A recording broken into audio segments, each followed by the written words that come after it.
Good morning, Your Excellency.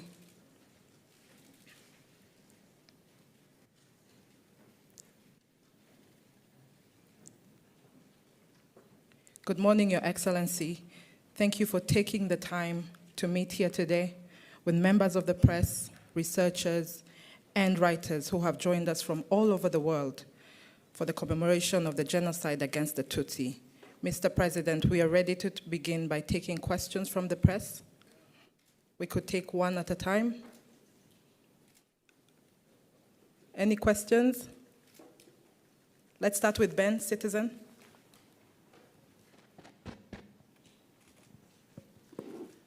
Murakoze Chane, Your Excellency. My name is Ben Kirui from Citizen TV, Kenya.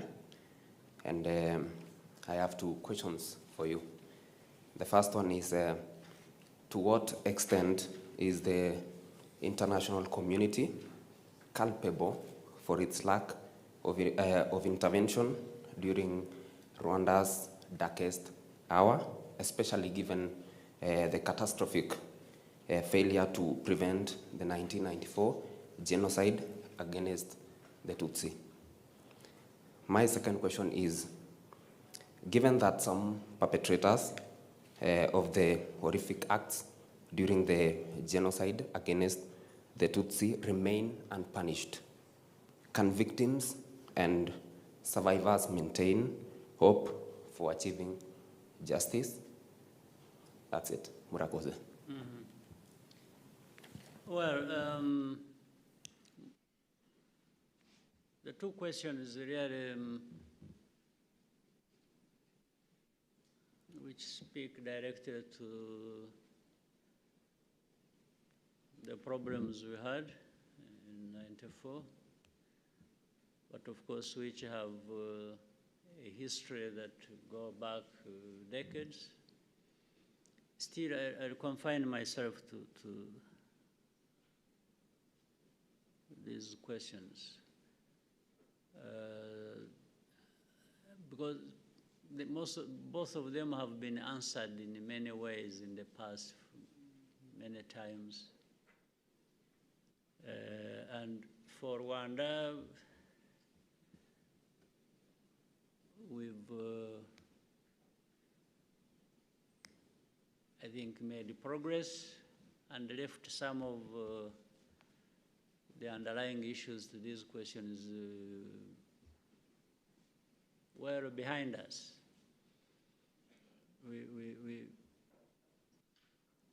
Whether the international community was responsible, to what extent, and so on and so forth, well, they have been responsible. To what extent, you can say to a great extent.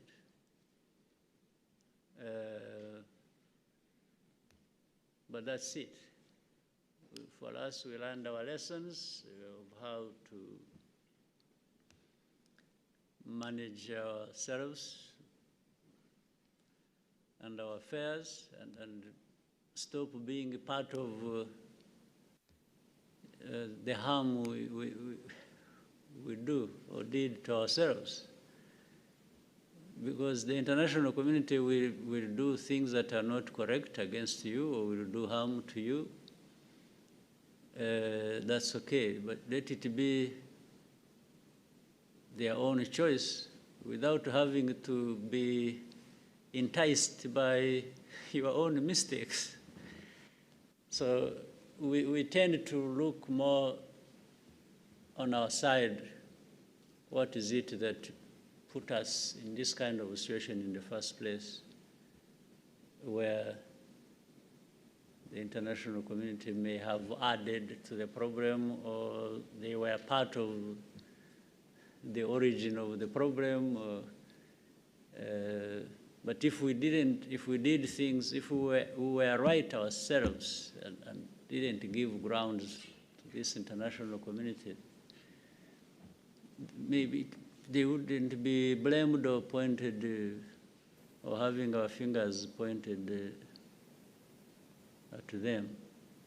So, and for the people who are all over the place, who committed or who took part in the genocide. They are there. We have interacted with those people that hosted them. We have done it for many years. Some efforts have succeeded, most of them have not. But those people and whatever is happening should not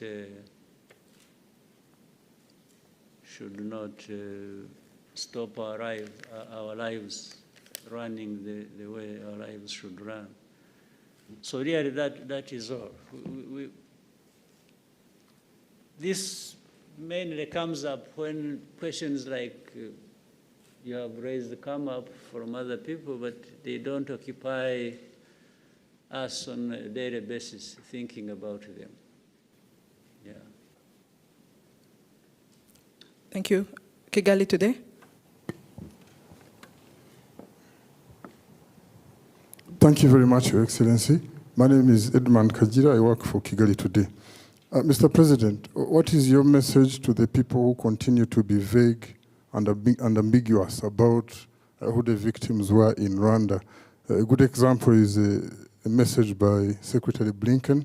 He talks about remembering Hutus, Twas, and all those three tribes. And in your discussion with President Clinton, did you touch this issue, considering that the US is among the countries who can't name it properly? Thank you, Mr. President. Well, we had broad discussions with former President Bill Clinton and his delegation. The delegation, United States sent a delegation here to be with us on this 30th Kwibuka, and they decided to designate Honorable Bill Clinton to lead the delegation. So we had broad discussions over our bilateral relations and the status of that. That one was an element of discussion, but among many other more important things. For me, that concern was answered long ago by making our position clear.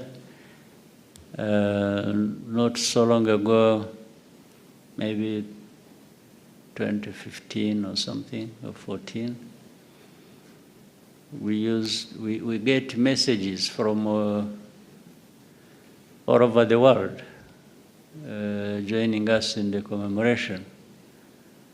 And that time we received a message that talked about, on one hand, Kwibuka and sympathizing with us and so on and so forth, which was correct. And then another part was all kinds of things about democracy, human rights, freedoms, everything that we are thought not to have at all in our country. So our country actually wrote a letter back to the US. I'm the one who authored that. And what I asked them, what I told them is twofold. One, I told them that United States or any government of any country have the freedom to tell us whatever they want to tell us, even if whether we are happy about it or not, that's no problem. And we're always going to absorb whatever is brought our way. But I also told the more important thing was, the second point for me was, but on this commemoration day, we are grateful when you commemorate with us. But for these other points you are trying to make to us, we have one ask that is important to us.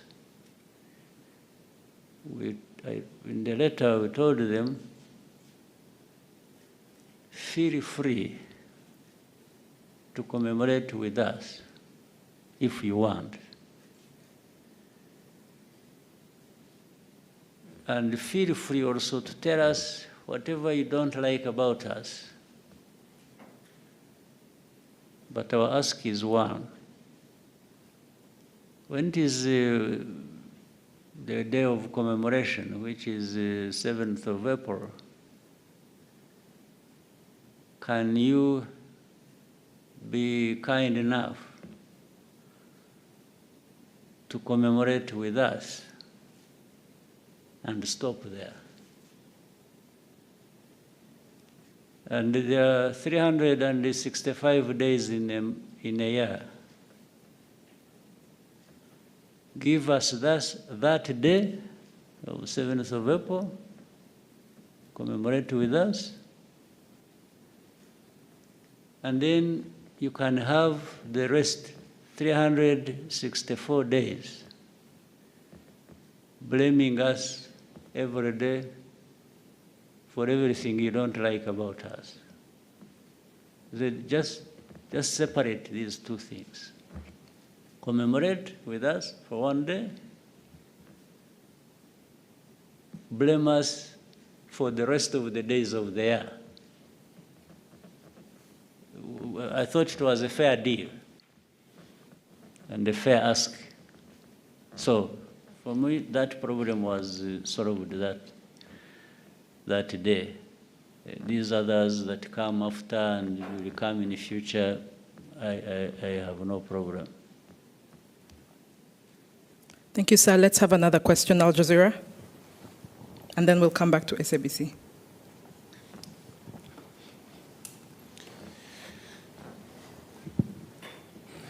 Good morning, Your Excellency. My name is Laith from Al Jazeera.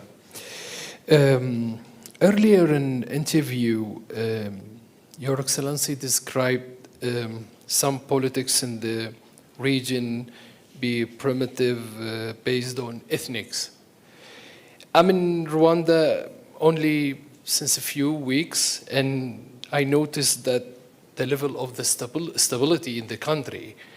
And so my question is, how does Rwanda manage political strategy with the neighboring to maintain the achievement since 1994?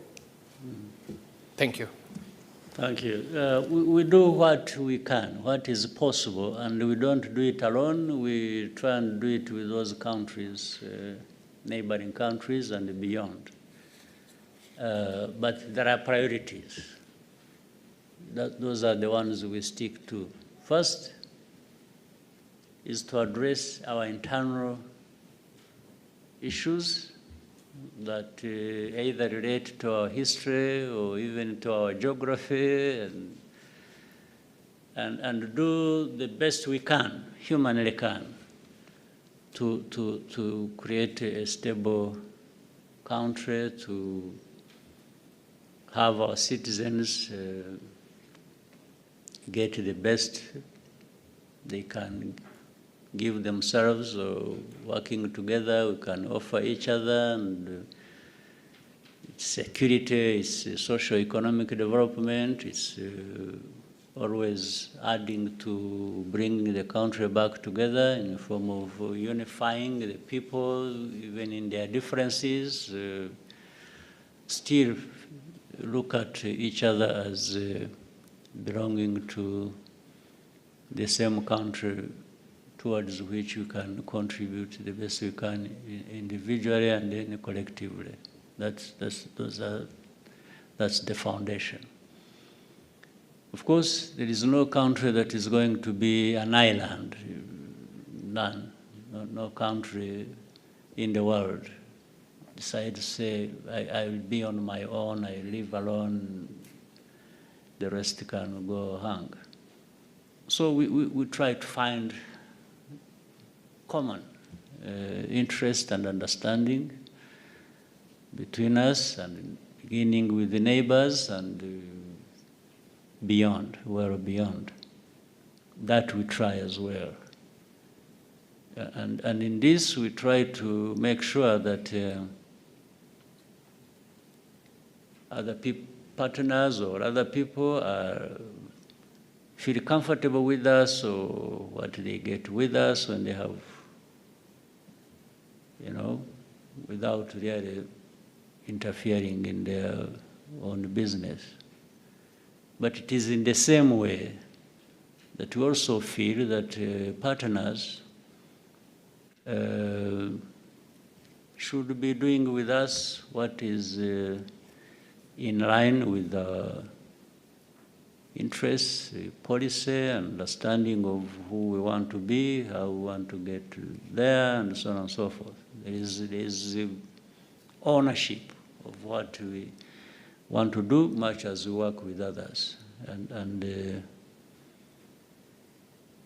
So we try that as much as possible.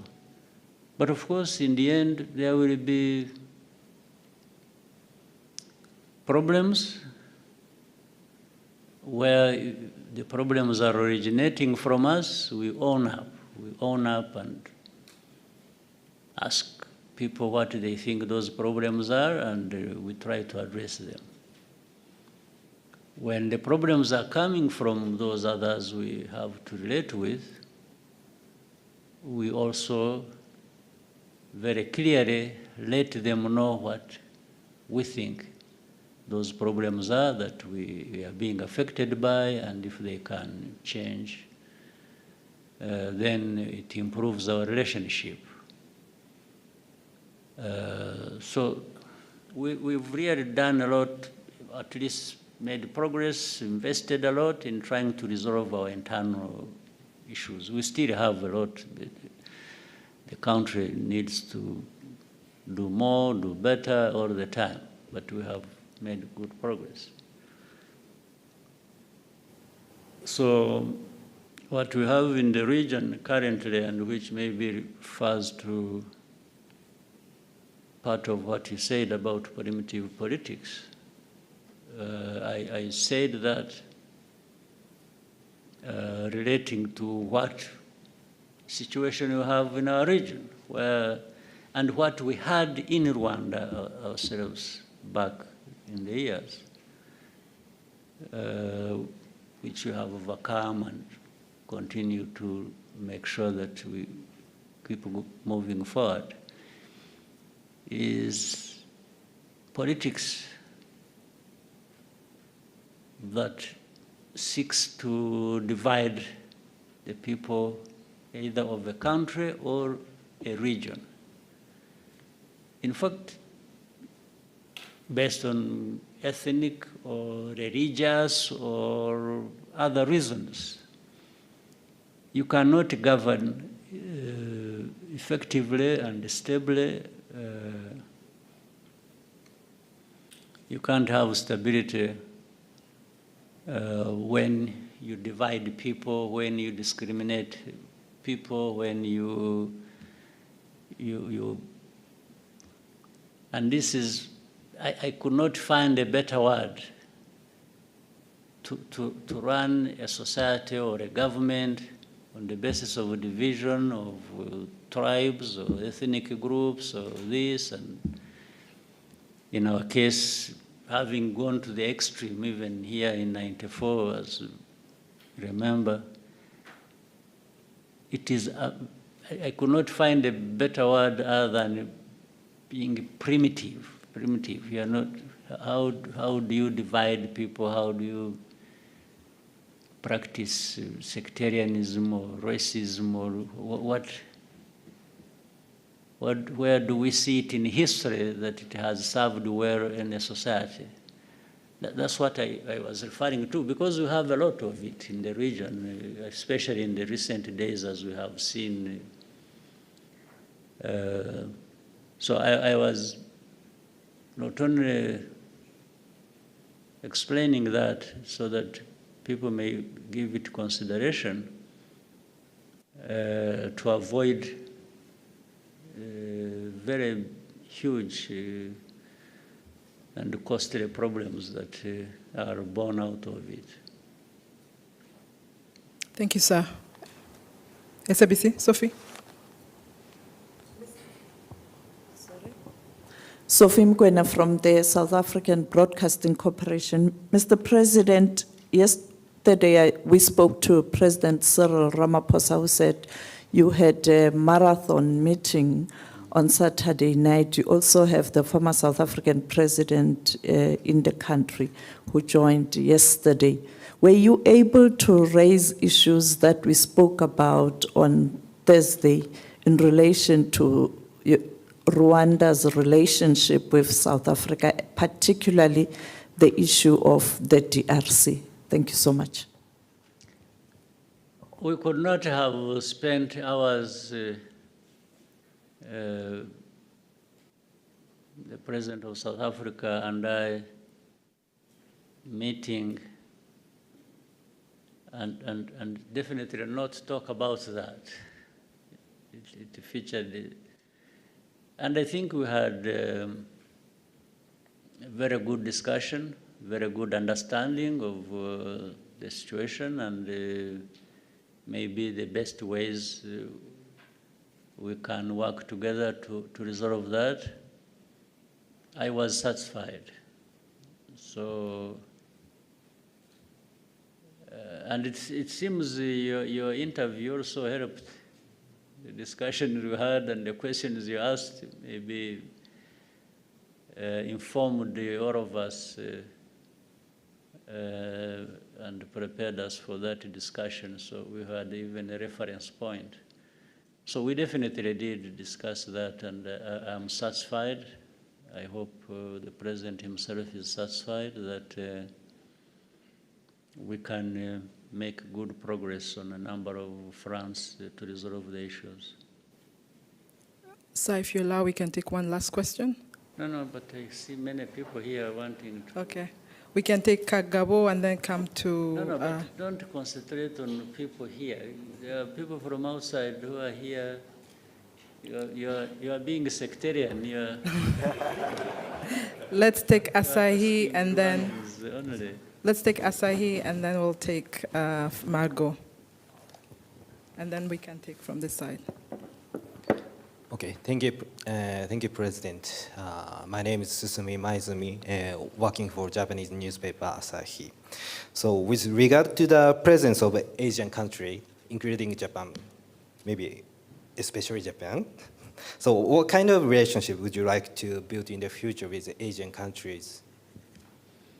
We actually have a very good relationship with the Asian countries, and a relationship that is very productive, that is very meaningful to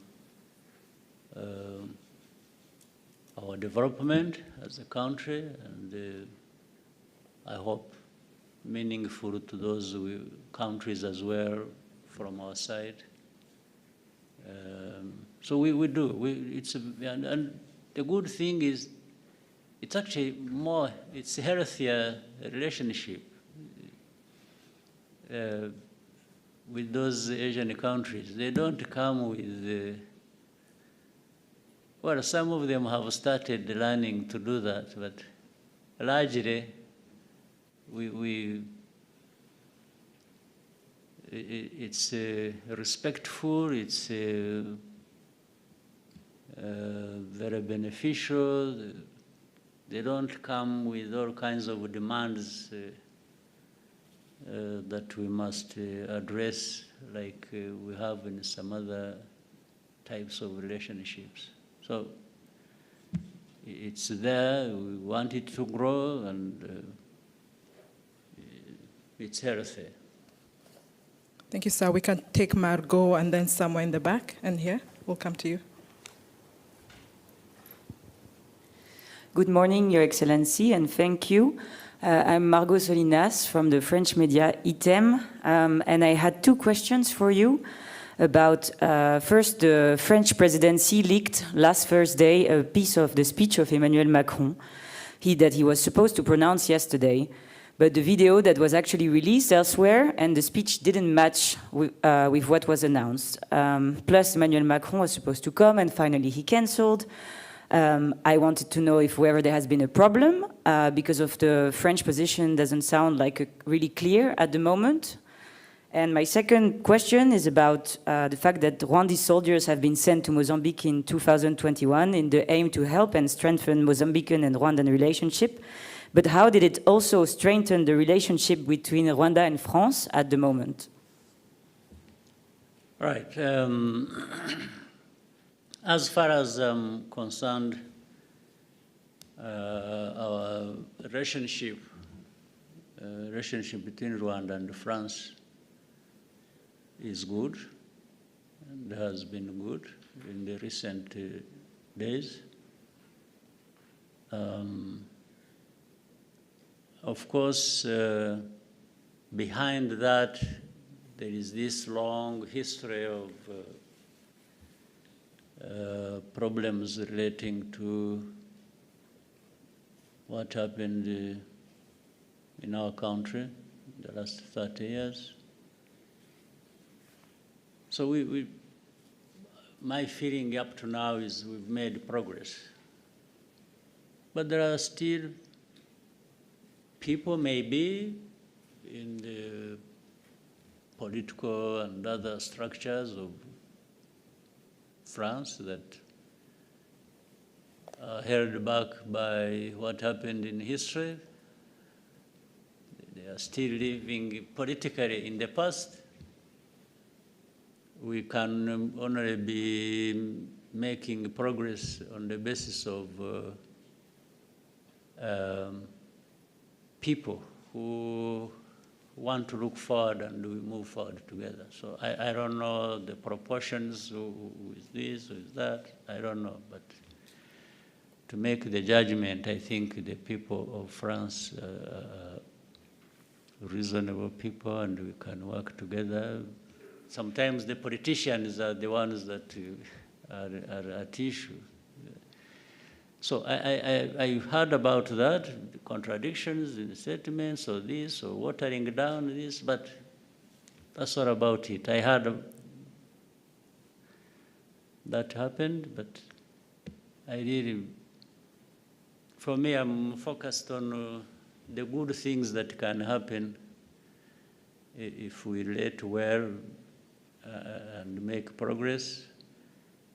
These small issues, I think, will be there, even if you are talking about the head of state having done this and that. But still, that's not for me to dwell on and talk about. Maybe when you get an opportunity and speak to him when you get back, you may ask him. He may give you a better answer than I am capable of giving you. But for us, we are still on the side of wanting to continue making progress, irrespective of the bad history we have had.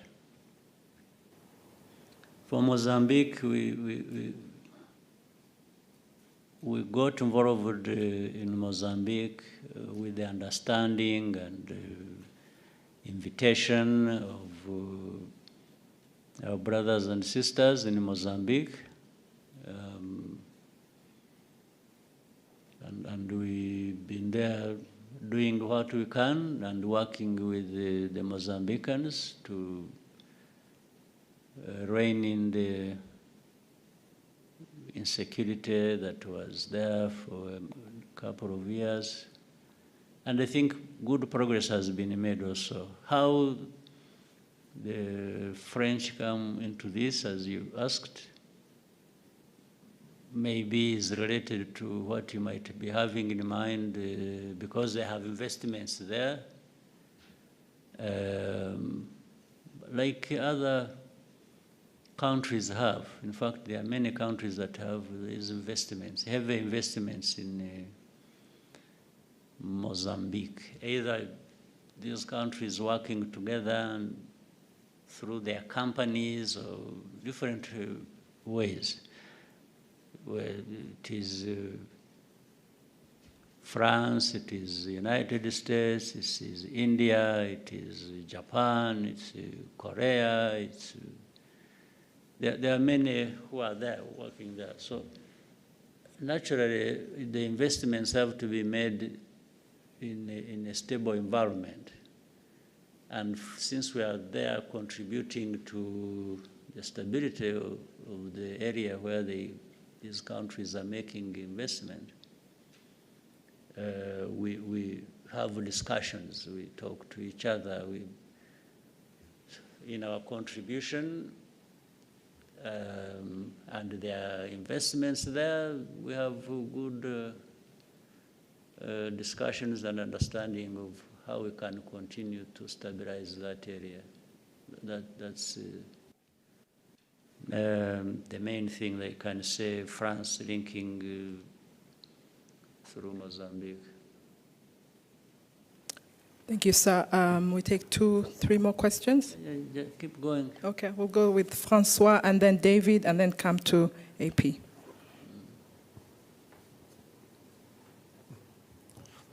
Good morning, Excellency. My name is Jean-François Dupaquier from Africa, Arabia.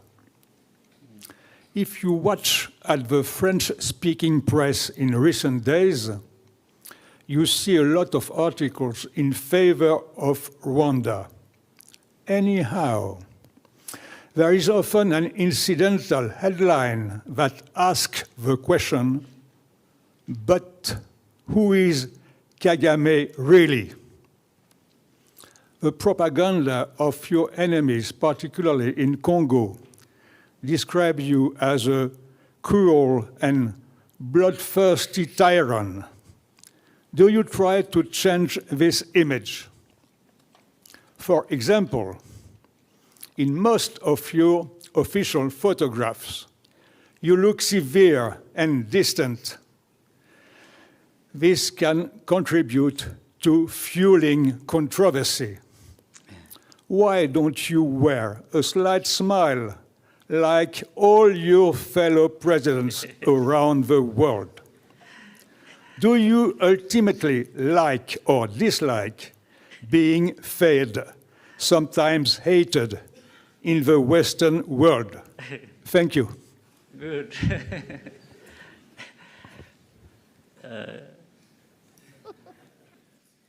I think you have summarized well the questions that have been there but not asked directly.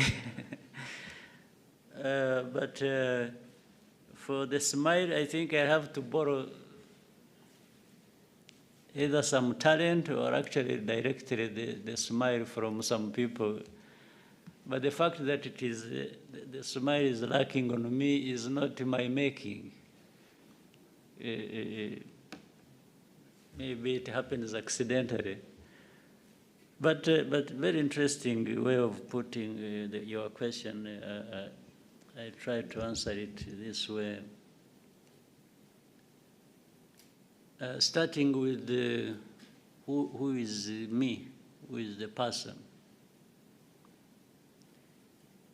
I have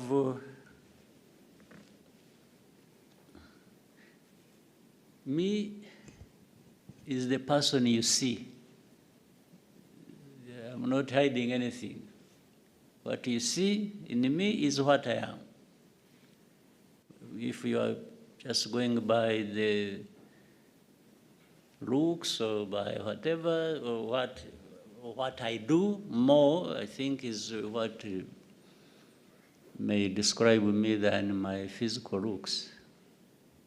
So I wanted to say what you see is what you get with me.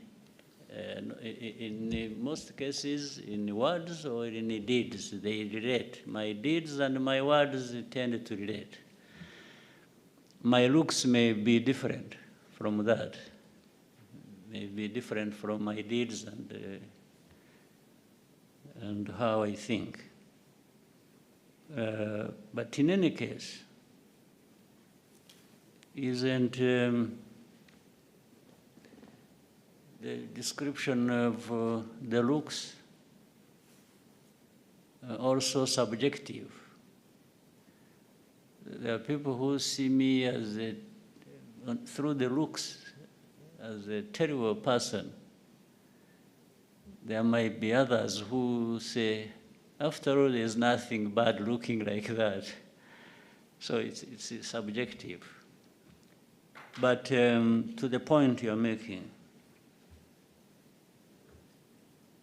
about tyrant or cruel, or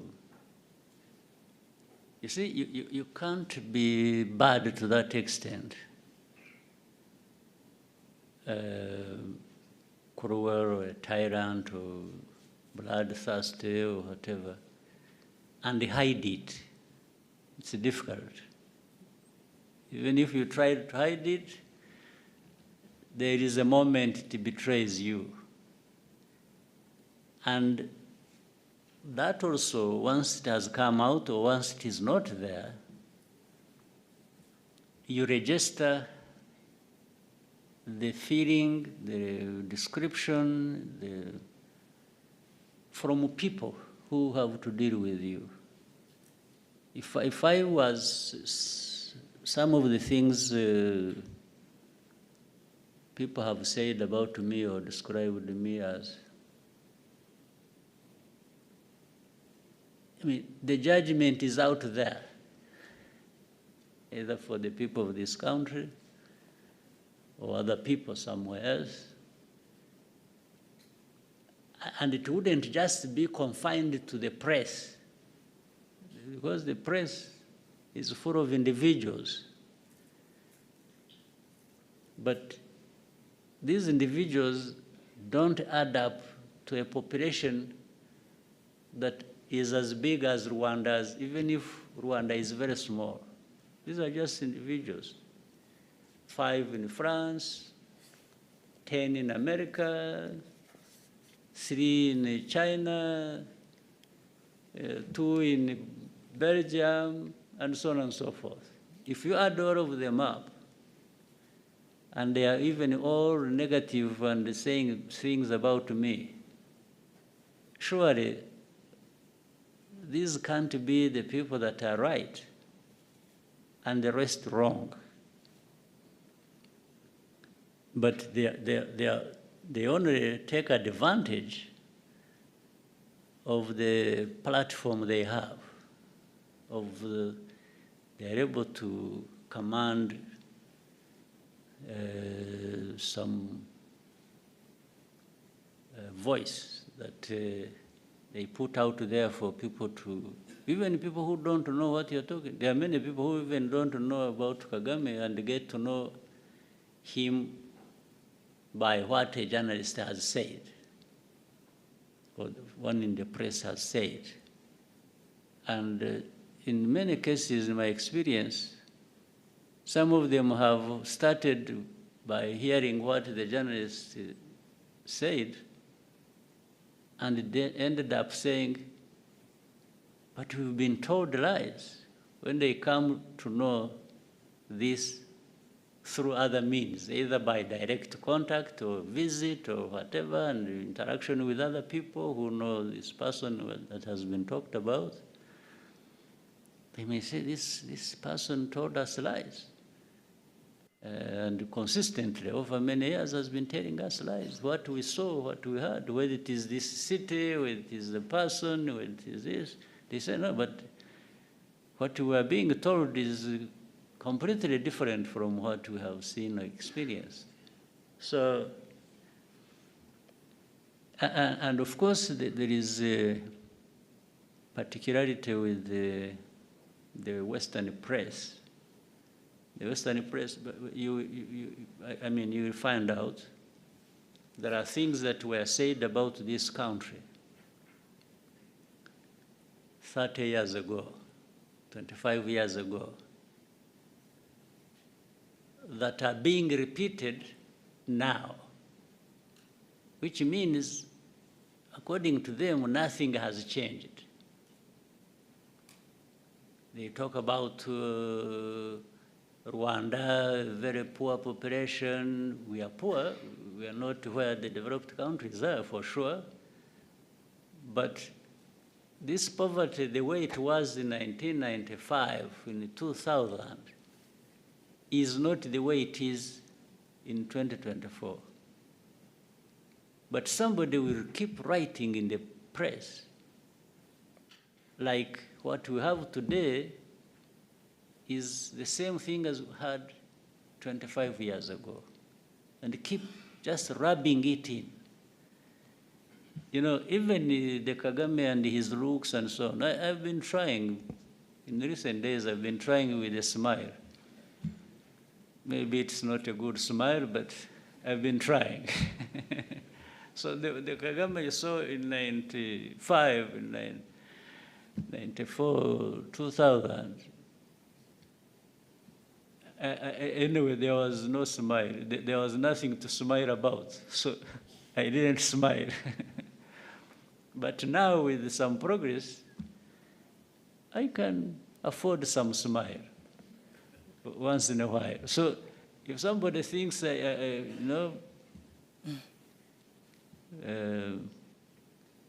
that, I have even grown gray hair.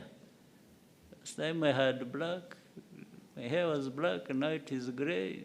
It is actually disappearing. I may be bald. But so if you think the Kagame you saw 20 years ago is the same now, no, it is a misrepresentation. But even then, that time, I looked different, and the press may not have liked the way I look,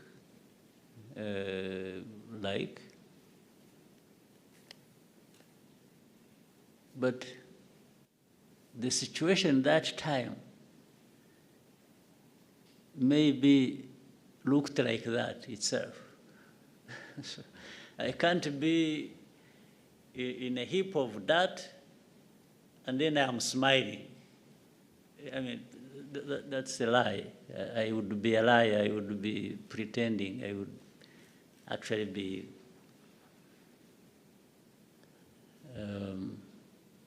having some problems with me to pretend that everything is okay around me when everything is bad. So, finally, the Kagame you see or there, or you like or you don't like, is going to be there anyway. I don't need anybody to like me or to hate me to live my life. I live my life whether you like me or you don't like me. And I have my views, I express them, I will do things, I do. So I owe my living to not a single individual or country, even if powerful ones. No, we are all human beings created, sometimes they say, by God. I don't know, maybe we are there for something. But so for somebody to have powers over me, that one I can tell you is not possible. Yeah, even the most powerful didn't create me. Who created them, first of all? And we are all here just temporarily. If we are lucky, we live up to 100 years. Those are the luckiest. So the one who is saying all that has also his time, and he'll go like all of us. Everyone has their day. So that's why I can't accept that anyone who has powers over somebody else to the point of dictating. Even the most powerful don't have power over us, how we live, how we do. So, but Kagame has been shaped by that philosophy, that understanding, that well, I try like any human being and do my best, do what I can do what I have to do. I may have flaws, make mistakes, own up and do good things, benefit others. And so I'm that person. Tell those people that actually to know me is not complicated. It's straightforward. It's me. Then other things we can discuss on the side. But that was a very powerful question. Thank you, sir. We can take from Amu, who's just next to Francois. And then Thank you. Thank you, Your Excellency. Amu Kanampilli from AFP. My question is about the March 23 movement in Eastern DRC. Your government has previously denied backing the movement. Does that denial still stand a year and a half later? And what is the current relationship between Rwanda's government and the M23? Thank you. Well, those who accuse us, I would ask them why they actually don't support M23 themselves, including AFP, you as a journalist. Why don't you support M23? Or why is the question, you support M23 or you don't support M23? First of all, what is M23? M23 is an organization born in and out of Congo. That's number one. Number two, these are Congolese. And you will hear even Congo admit it now. Why do they exist? Why are they fighting? Why do they have arms? Is another question. It is also a simple question. They exist because they have been denied their rights as citizens of that country. They are called Tutsis of Rwanda. Fine. But then you need to be educated also a little bit about history. We have Rwandan communities in Congo who are Congolese, and by the way, these are not just Tutsis, it is the same social structure of a country that is also there in Congo. Like, in fact, we have other neighboring countries where they are, but they are citizens of those countries. We have 100,000 people originating from this community, 100,000 who have been living here in Rwanda in refugee camps for the last 2 decades. Why? Because they are being uprooted from their ancestral homes, persecuted, and sent across. In fact, there are more in Uganda. There are 300, there's 100,000 here, there are hundreds of thousands there in Uganda, more numbers. So M23 is born out of that situation. That's why I asked the question. I said, well, why wouldn't anybody else, why are we being accused as Rwanda of supporting M23? And I'm saying even those who accuse us, actually I should accuse them of not supporting M23 because it is as if they agree with the injustice that is being done to this community. Otherwise, if you didn't agree with that injustice, you would be actually raising questions. Why these people of M23 being treated like this? Why are we having 100,000 refugees here in Rwanda? That's where you would start from. Not start from asking Rwanda, are you supporting M23 or not? Are you still denying it? Because you are asking the wrong question. The issue is not whether anybody supports M23 or not. The issue is, what is actually the problem of M23? That's the question you should have asked, in fact. What is the problem? What is this thing called M23? Are they human beings? Are they this? Are they Rwandans? Are they Congolese? Are they that? Why? Why do they exist? Why do they even have arms and are fighting in their own country? This is the right question that I should be asked. So whether Rwanda supports or associated in any way is actually immaterial. It is irrelevant to the question. Or even you, if you want to educate yourself or educate the public, the question should have been simple. Ask me, by the way, what do you understand the M23 to be? What is it? That's a fair question. That's the one I would wish to be associated with rather than whether I support or not support. So we may take the last question. David?